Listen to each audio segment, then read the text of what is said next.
दोस्तों, आपको भारत और ऑस्ट्रेलिया के बीच खेला गया वह मुकाबला तो याद होगा जब ऑस्ट्रेलिया के कंगारुओं ने भारत के सभी प्लेयर्स को भरे मैदान में चुनौती दे डाली। दरअसल भारत 2016 में ऑस्ट्रेलिया के दौरे पर गया हुआ था।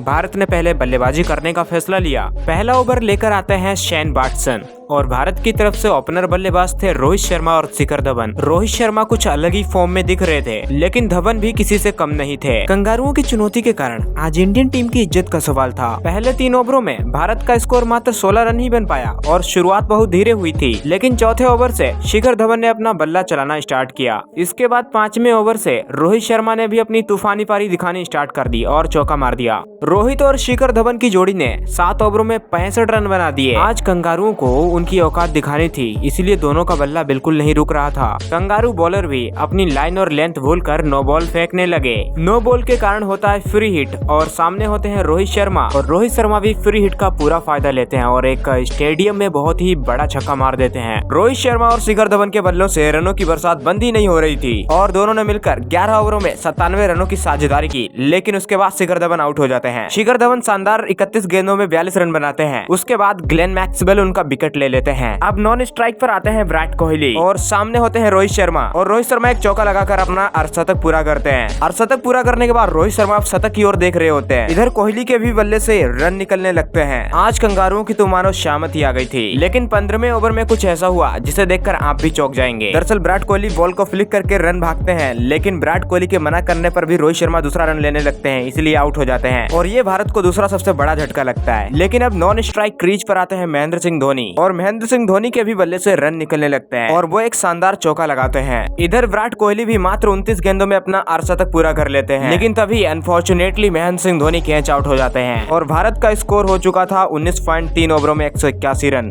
भारत 20 ओवरों में 184 रन बनाता है और ऑस्ट्रेलिया को 185 रनों का टारगेट देता है। अब ऑस्ट्रेलिया की बैटिंग आती है। क्या ऑस्ट्रेलिया वाले 185 रन बना पाएंगे या नहीं, आइए जानते हैं। ऑस्ट्रेलिया के ओपनर बल्लेबाज होते हैं एरन फिंच और यश मार्श, और दूसरा ओवर लेके आते हैं जसप्रीत बुमराह, लेकिन यश मार्श उनकी बॉल पर चौका लगा देते हैं। इस प्रकार ऑस्ट्रेलिया की शुरुआत बहुत ही अच्छी होती है। 67 रनों तक कंगारुओं का कोई भी विकेट नहीं गिरता है और एरन फिंच मात्र 27 बॉलों में छक्के के साथ अपना अर्धशतक पूरा करते हैं। ऑस्ट्रेलिया को अभी 77 बॉलों में 112 रनों की जरूरत थी और इंडिया के लिए विकेट लेना बहुत ही जरूरी हो गया था।